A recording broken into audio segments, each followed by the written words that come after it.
Hi viewers, welcome to our channel. ఇవాళ ఇరాన్కి ఇజ్రాయెల్కి మధ్య భీకరమైన యుద్ధం జరుగుతుంది. అటు అమెరికా ఇజ్రాయెల్ కలిసి చేసిన ఈ దాడుల్లో ఇరాన్ సుప్రీం లీడర్ ఖమేనీ కూడా చనిపోవడం జరిగింది. అయితే ఇప్పుడు దీని పట్ల ప్రపంచవ్యాప్తంగా కూడా చర్చలు జరుగుతున్నాయి. ఎందుకు ఈ యుద్ధం స్టార్ట్ అయింది అని చెప్పేసి. అటు ఇరాన్ కూడా ఇప్పుడు ఖమేనీని చంపినందుకు ప్రతీకారంగా వాళ్ళు కూడా అటు గల్ఫ్ దేశాల మీద దాడులు చేయడం, అమెరికాకు వార్నింగ్లు ఇవ్వడం, ఇటువంటి పరిస్థితులు అయితే చూస్తున్నాం. మరి ఈ యుద్ధం ఇంకా ఏ స్థాయి వరకు వెళ్ళే అవకాశం ఉంది, ఎటువంటి పరిణామాలు వచ్చే అవకాశం ఉంది, దీని గురించే డిస్కస్ చేయడానికి ప్రజెంట్ మనతో పాటు ప్రముఖ సోషల్ క్రిటిక్ త్రిపురనేని నరోత్తమ్ గారు ఉన్నారు. వారిని అడిగి తెలుసుకునే ప్రయత్నం చేద్దాం. నమస్కారం సార్. నమస్కారం.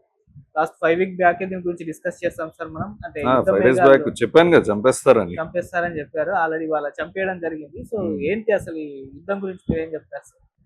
ఏం లేదు, ఇట్ ఈస్ బేసికలీ చూసారంటే ఏదో ఇప్పుడు US Israel, of course US Israel air strikes ఇది. దీనికన్నా కూడా దీన్ని ఎట్లా చూడాలంటే బేసికలీ గూఢాచారి సంస్థల విజయం. యుఎస్ ఒక సిఐఏ అండ్ ఎస్పెషల్లీ ఇజ్రాయెల్ ఒక మొసాడ్. మొసాడ్ ఒక సక్సెస్ఫుల్ ఆపరేషన్. ఇప్పుడు చాలా మంది కన్ఫ్యూజ్ చేసుకుంటారు. ఖొమైనీ వేరు. ఖొమైనీ ఈజ్ అయతుల్లా రసుల్లా Khomeini. Is the founder of the republic, Islamic republic of Tehran. Iran ని తెహరాన్ కూడా అంటారు. 1980s 90s is the basic is a father figure. ఈయన పేరు Khamenei. Ayatollah Khamenei the supreme leader, supreme commander అనొచ్చు. Commander of the forces. మొత్తం ఆయన కబంధ హస్తాల్లో ఉంటుంది. మొత్తం ఇరాన్ ఫారెన్ పాలసీ నుంచి everything is control by him and his group. You can say mini dictator. అటువంటి వ్యక్తి ఈజ్ హైలీ గార్డెడ్. ఏంటి ఎస్పెషల్లీ వాళ్ళ air defence system. Air defence system ఎక్కడి నుంచి తీసుకున్నారు? Russian air defence system Iran కి. Russia is a strategic partner for Iran. అంత ఉంటది. ప్లస్ వాళ్ళ నెట్వర్క్స్ మొత్తం సాటిలైట్ ఇంటరప్షన్ నెట్వర్క్స్. తర్వాత వాళ్ళంతా హై అండ్ సెక్యూరిటీ బంకర్స్ లోకి వెళ్ళిపోతారు. అంత నాట్ ఈజీ టు స్ట్రైక్. అటువంటి లీడర్స్ హైలీ గార్డెడ్. వాళ్ళ మూవ్మెంట్స్ కూడా సీక్రెసీ ఉంటుంది. ఎంత ఇంచుమించు ఒక యుఎస్ ప్రెసిడెంట్ కి ఎంత ఉంటుందో అంత ఉంటది. Iran is a smaller country, is a supreme leader. అది వేరే పరిణామం. అటువంటి లీడర్ కి అట్లానే ఉంటది. అంటే సెన్సిటివ్. ఈ controls outfits like Hamas, Hezbollah. Palestine లో అన్నిటికీ లింక్ తీసుకుంటే ఇక్కడే వస్తుంది, తెహరానే వస్తుంది. అక్కడ నుంచే మొత్తం బేసిక్ సపోర్ట్. దాని మిలిటెంట్ గ్రూప్స్, షియా ఆర్గనైజేషన్స్ ఉన్నాయి. ఇవన్నీ పనిచేసేది. ఈవెన్ చెప్పాలంటే deep rooted links even to ISI. Pakistan ISI వరకు ఉంటది. అంత డీప్ రూటెడ్ లింక్స్ ఇవి. అంత ఎంత మొసాడ్, ఎంత సిఐఏ ఉన్నా కూడా ఇంచుమించు ఈక్వల్ ఉంటది. ఇజ్రాయలీ మొసాడ్ ని ఇజ్రాయెల్ లోనే ఫైట్ చేస్తున్నారు. ఇజ్రాయెల్ పాలెస్టైన్ అంత ఈక్వల్ ఉంటది, ఎంత కాదన్నా. హమాస్ ఇవన్నీ అంత ఇంటెలిజెన్స్ సంస్థ అన్ని ఉన్నా కూడా, అన్ని defence layered defence, multilayered defence systems ఉన్నా కూడా సింపుల్ గా ఒక ఎయిర్ స్ట్రైక్ తో చంపేశారు. సింపుల్ గా. ఏదో చిన్న దేశం కాదు ఇరాన్. ఇరాన్ వెనక రష్యా ఉంది, చైనా ఉంది. వీళ్ళిద్దరు చాలదా? మొత్తం మిలిటరీలీ ఏం కావాలో సపోర్ట్. అందుకనే ఇరాన్ పదే పదే ఛాలెంజ్ చేస్తుంది, అమెరికా జాగ్రత్త, ఇజ్రాయెల్ జాగ్రత్త అని చెప్పి. వేరే ఏ దేశానికి ఆ ధైర్యం కూడా ఉండదు. వీళ్ళు ఛాలెంజ్ చేస్తున్నారు. మిడిల్ ఈస్ట్ లో చెప్తున్నాను ఎస్పెషల్లీ. ఇలా ఛాలెంజ్ చేస్తున్నారంటే అది అసలు రహస్యం. They have all the weaponry, all the networks, all the intelligence possible. అయినప్పటికీ చంపారు. దీన్ని ఎలా చూసుకోవాలంటే, ఒక country air strike, it will be an act of war. Direct country air strike still an act of war అనుకోండి. Country air strike కన్నా కూడా ఇది ఎలా చూడాలంటే మొసాడ్ ఒక విజయం. మొసాడ్ ఇజ్రాయేలీ గూఢాచార సంస్థ ఈయన్ని చంపటానికి గత 2 సంవత్సరాలుగా they have been working on it. ఇంకా ఇంటెన్స్ గా last 2 years after Trump had come to power. Trump పవర్కి వచ్చిన తర్వాత నుంచి చాలా డీప్ ఎస్కలేషన్. లోపల ఇన్ఫిల్ట్రేట్ చేశారు. అక్కడేంటి కొంతమంది ఎలా ఉంటదంటే ఇన్ఫిల్ట్రేషన్ కూడా వాళ్ళల్లో కలిసిపోతారు, వాళ్ళలానే ఉంటారు, వాళ్ళకి విధేయులుగా ఉంటారు. ఎంత విధేయత చూపిస్తారంటే ఇప్పుడు ఇది చూపించాం కదా ఈ సినిమా, ఇది ఇప్పుడు రీసెంట్ గా దురంధర్ల కాన్సెప్ట్ చూడండి, వాళ్ళ నమ్మకం గెలుచుకోవడానికి ఎంత దూరమైన వెళ్తారు. అట్లా కమేని ఇన్నర్ సర్కిల్లోకి బ్రీచ్ అయిపోయింది. ఇట్ ఈస్ బేసికల్ అన్ ఇన్సైడ్ జాబ్, ప్రెసైజ్ లొకేషన్ తెలుసు.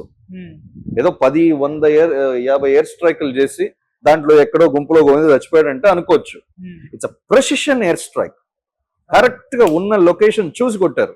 అది ఏంటి, ఉట్టి కమేని ఒకటే కాదు, తన ఇంపార్టెంట్ లీడర్స్, తను పోయినా నెక్స్ట్ సెకండ్ రింగ్ లీడర్స్ ఉంటారు కదా, వాళ్ళు కూడా లెగవకుండా కరెక్ట్ కొట్టారు. సో ఇది basically coordinated attack between CIA, Mossad and వీళ్ళు ఆల్రెడీ ఇన్ఫిల్ట్రేట్ చేసిన లోకల్ హ్యూమన్ ఇన్ఫిల్ట్రేషన్ చేసిన మొసాడ్ గ్రూప్స్. ఇది అందువల్ల చంపగలిగారు. ఇప్పుడు దీని పరిణామం ఎట్లా ఉంటదంటే 2 విధాలుగా చూడొచ్చు. ఒకటి, it will become a Middle Eastern conflict, Shia Sunni divide. ఇప్పుడు Iran is basically Shia dominated state.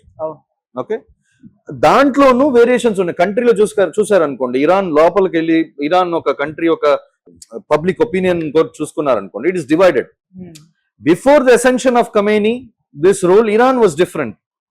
Iran was more, ఇప్పుడు టర్కీ టైప్ ఉంటుంది, more westernized, free style. Sunni అంటే మోర్ ట్రెడిషనల్, లిబరల్ గా ఉంటది. Country was doing well, banking system కానీ మొత్తం వల్ల economy కూడా బాగుండేది. ఇప్పుడు ఇది రాగానే ఈ ఇంటరిమ్, ఈ గవర్నమెంట్ ఇవన్నీ రాగానే పాలసీస్ మారిపోయినాయి, యాంటీ యుఎస్ అయిపోయింది. ఇంతకుముందు యాంటీ యుఎస్ కాదు ఇరాన్, ఎగ్జాక్ట్లీ యాంటీ యుఎస్. ఆ యుఎస్ కి ఏమేమి అగేన్స్ట్ కావాలో అన్ని చేసింది రాగానే. తర్వాత వెస్టర్న్ పవర్స్ కి అగేన్స్ట్ కొంచెం కన్జర్వేటివ్ అప్రోచ్ లోకి వెళ్ళిపోయి వాళ్ళ ఎకానమీ దెబ్బతింది, peoples lives have change there. అందుకు డివైడెడ్ వ్యూ ఉంది. ఒక సైడ్ ఏమో ఇరానియన్ నేషనలిజం, షియా ప్రైడ్, ఇవన్నీ ఒక సైడ్ ఉంటుంది. ఒక సైడ్ చూసుకుంటే they think it is freedom for them. అలా సగం మంది ఉన్నారు ఇరాన్ లో ఇప్పుడు కూడా. కటిక పేదరికం చూస్తున్నాము. ఈ కటిక పేదరికం ఎవరి వల్ల? వీళ్ళు ఈ రజీం వల్ల కదా. మనకెవరు కావాలి, మన జీవితాలు బాగుంటే చాలు అని చెప్పి ఆ కంట్రీ డివైడెడ్ ఉంది. అందుకని ఇప్పుడు ఖమేనీ చచ్చిపోయాడంటే సగం మంది ఏడుస్తున్నారు, నిజంగా ఏడుస్తున్నారు. అది ఏదో ఫేక్ కాదు, నిజంగా ఏడుస్తున్నారు. సగం మంది ఏమో సెలబ్రేట్ చేసుకుంటున్నారు, కేకులు కట్ చేసుకుంటున్నారు. This is the situation of Iran. So Iran will also go through civil war. Next ఒక సివిల్ వార్ జరుగుతుంది ఇరాన్ లో. దీంట్లో again Middle Eastern conflict, especially Qatar, Saudi Arabia, Yemen లో కూడా వీళ్ళ ఫోర్సెస్ ఉన్నాయి, లెబనాన్, ఇటువంటి ప్లేసెస్, ఇప్పుడు పాలెస్టైన్ మళ్ళీ స్టార్ట్ అవుతాయి ఈ కాన్ఫ్లిక్ట్స్. షియా సున్నీ అంటే ఈ సున్నీ కంట్రీస్ అందరూ దే ఆర్ సపోర్టింగ్ అది ముస్లిం బ్రదర్హుడ్. ఈ వచ్చేస్తాయి ముస్లిం బ్రదర్హుడ్, షియా సున్నీ, ఈ డివైడ్ వాళ్ళు చేస్తున్నారు, వాళ్ళు కంట్రోల్ చేస్తున్నారు. ఇట్లా మారుతుంది రెజిమ్ చేంజెస్. ఇక్కడ ఒక్కొక్క కంట్రీలో ఇండైరెక్ట్ స్ట్రగుల్స్ స్టార్ట్ అవుతాయి, మిడిల్ ఈస్ట్ లో ఎస్పెషల్లీ. ఇప్పుడు అయిన తర్వాత కొంచెం సెటిల్ డౌన్ అయిన తర్వాత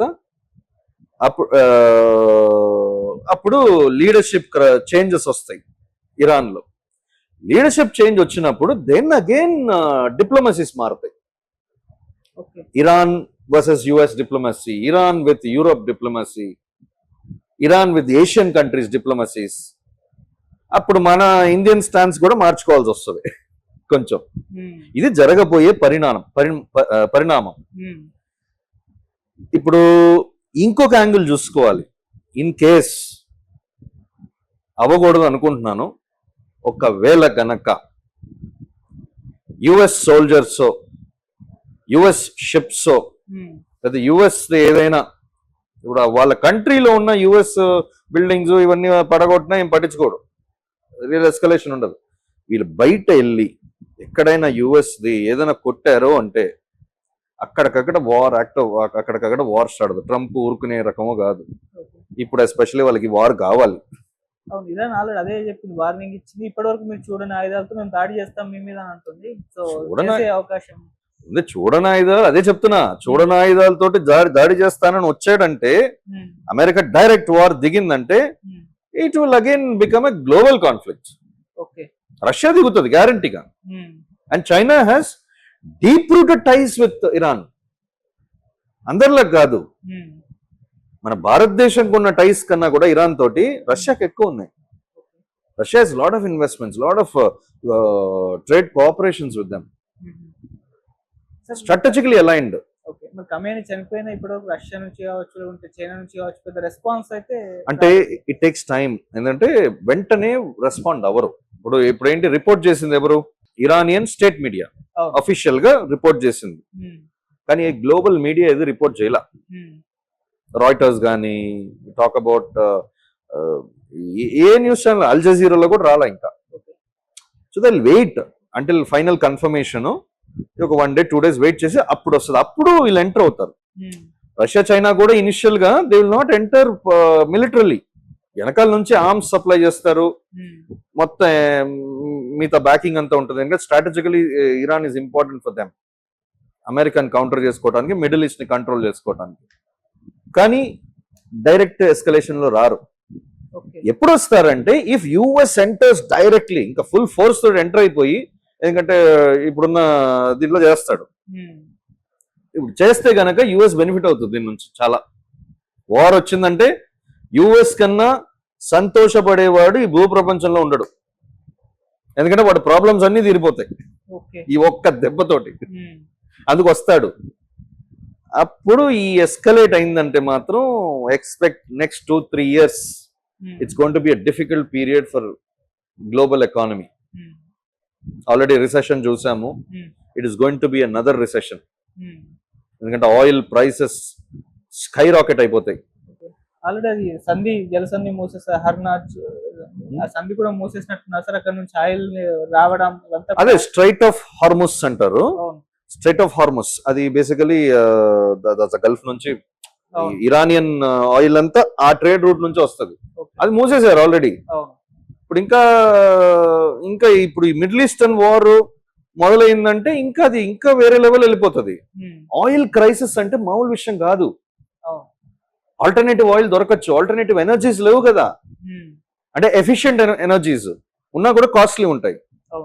ఇప్పుడు ఇండస్ట్రీస్ నుంచి అన్ని కొంచెం ప్రోగ్రెషన్, గ్లోబల్ ఎకనామిక్ ప్రోగ్రెషన్ తగ్గిపోతుంది.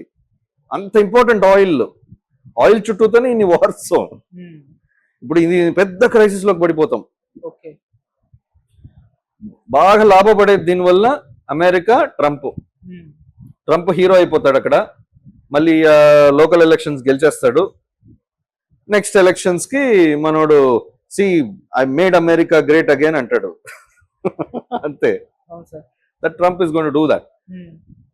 మనకి చాలా ప్రాబ్లమ్స్, ఆల్రెడీ ఎకనామిక్ ప్రాబ్లమ్స్ ఉన్నాయి. కొంచెం మ్యాక్రో లెవెల్లో మనం ఎంత మేనేజ్ చేసుకున్నా కూడా మైక్రో ఎకనామిక్స్ చూసుకుంటే, మన రీసెంట్ బడ్జెట్ కానీ, రీసెంట్ ఇష్యూస్ కానీ, మన డొమెస్టిక్ లో చూసుకుంటే చాలా ఇష్యూస్. ఎంతైనా you cannot satisfy the 100% population of a country. అక్కడక్కడ ఉన్నాయి. ఇప్పుడు ఇది వచ్చేసి యాడెడ్ బర్డన్ అయిపోతుంది మనకి. ఇప్పుడు మన దేశంలో కూడా ఇప్పుడు ప్రెసెంట్ గవర్నమెంట్ కూడా ప్రాబ్లం అవుతుంది హ్యాండిల్ చేయటం. అంత పెద్ద ఇష్యూ అవుతుంది ఇది. ఇక్కడే ఆపేయాలి. అదే నేను కోరుకుంటున్నాను, ఇక్కడికిక్కడ ఆపేయాలి. కానీ వాళ్ళ సుప్రీం లీడర్ని చంపిన తర్వాత ఇరాన్ ఊరుకుంటుందా అంటే? ఇరాన్ మిడిల్ ఈస్ట్ గల్ఫ్ దేశాల మీద దాడులు చేస్తుంది, దుబాయ్, బుర్జ్ ఖలీఫా అంటున్నారు.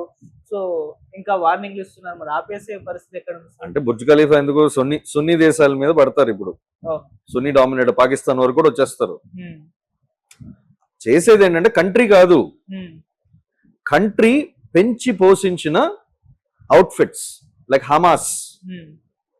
హమాస్ ని ఫస్ట్ పెంచి పోసింది ఇజ్రాయెలే. అదే వీళ్ళకి యాంటీ అయిపోయింది. ఇజ్రాయెల్ యుఎస్ఏ కలిపి హమాస్ ని బిల్డ్ చేశారు వాళ్ళకి యాంటీగా ఒకరిని.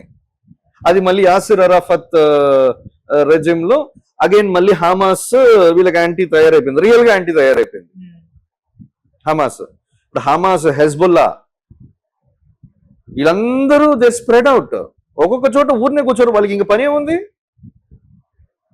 ఇంకా అయిపోయిన తర్వాత అక్కడ మా లీడర్నే చంపేశారు, మా హెడ్ నే చంపేశారు, ఇంకా ఊరుకుంటే ఇంకా అయిపోయింది, అప్పుడు కొట్టుకుంటారు.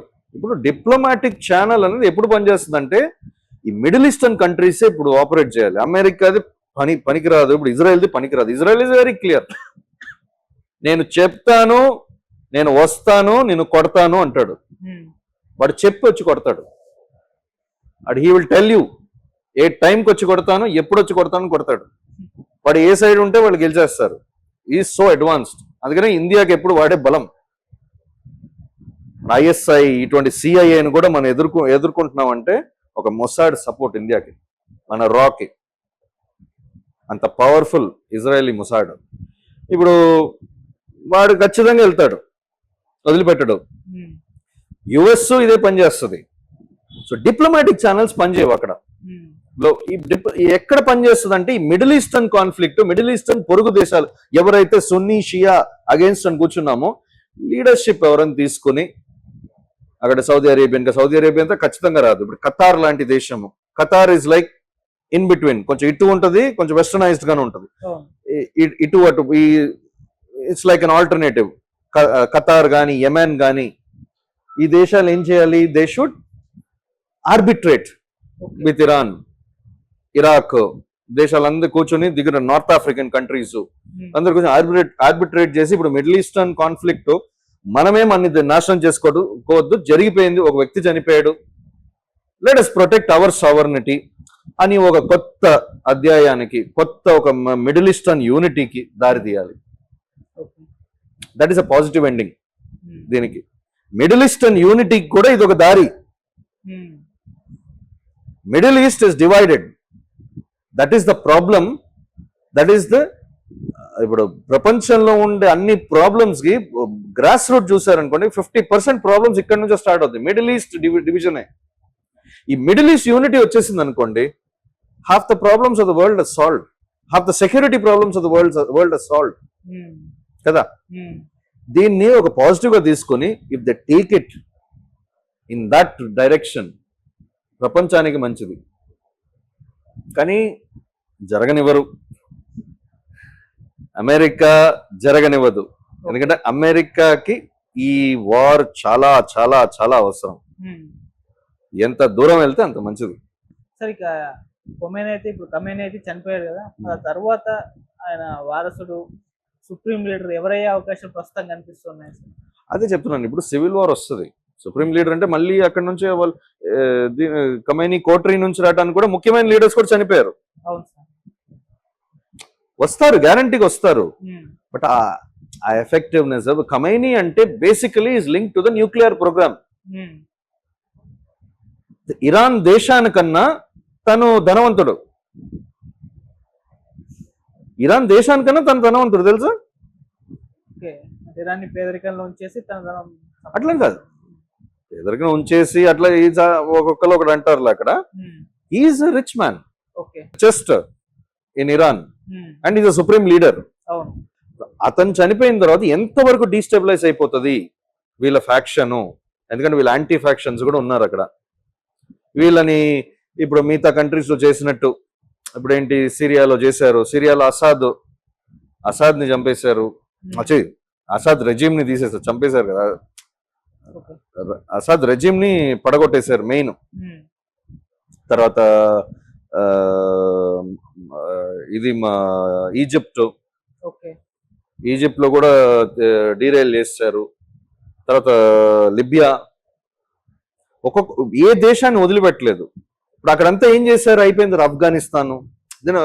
ఆఫ్ఘనిస్తాన్ లో ఏంటి, తాలిబాన్ ని తీశారు. మళ్ళీ ఏం చేశారు వీళ్ళు, అక్కడ ఉన్న వాళ్ళ యాంటీ గవర్నమెంట్ ని ప్లేస్ చేశారు. ఇప్పుడు ఆ ప్రయత్నం అక్కడ జరుగుతుంది. యాంటీ గవర్నమెంట్, యాంటీ ఖమేనీ ఏ గ్రూప్ అయితే ఉందో స్ట్రాటజిక్ గా పొలిటికల్ గా తీసుకొచ్చి కూర్చోబెట్టేస్తారు. దానికి అన్ని పావులు కదుపుతారు.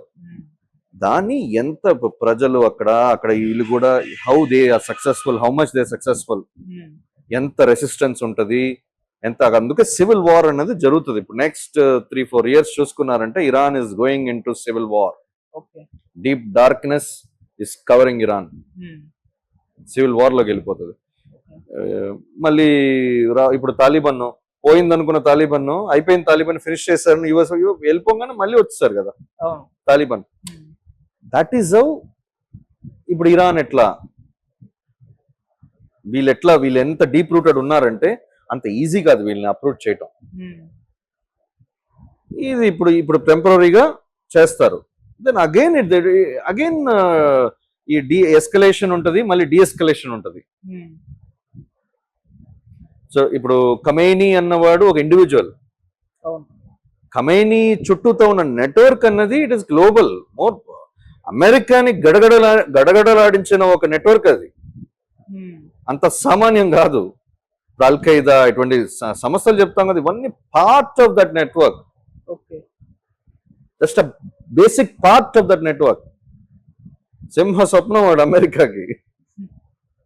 ఇరాన్ అంటే అటువంటి లీడర్ చనిపోయిన తర్వాత ఖచ్చితంగా 3-4 years you can expect no real leadership. ఏదో నామకే వాసి వస్తారు, ఎమర్జ్ అవుతారు, కానీ ఆ ఎఫెక్టివ్ లీడర్షిప్, మళ్ళీ ఆ న్యూక్లియర్ ప్రోగ్రామ్ ని ముందుకు తీసుకెళ్లటం, వాళ్ళ ఏం ఎప్పుడు ఏంటి, న్యూక్లియర్ ఆర్మ్స్ మనకు వచ్చేసినాయి అంటే న్యూక్లియర్ బాంబ్,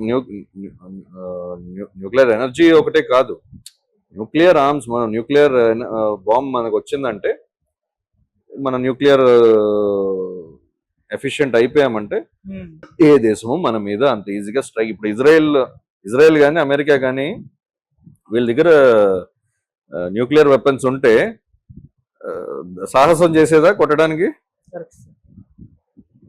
లక్షల మంది చచ్చిపోతారు. ఈ ఎయిర్ స్ట్రైక్స్ కాదు, వీళ్ళు ఫస్ట్ న్యూక్లియర్ బాంబ్ వేసేస్తారు.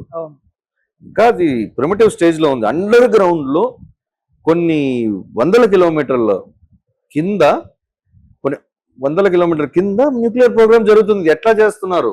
అండర్ గ్రౌండ్ లో పెద్ద ఆపరేషన్ జరుగుతుంది. దాన్ని మొసాడ్ పసిగట్టి ఇప్పుడు తీసుకెళ్లి మొత్తం దాన్ని కొట్టడానికే ఖమేనీని కొట్టారు. ఖమేనీ ముఖ్య తన జీవితాస్యం అది.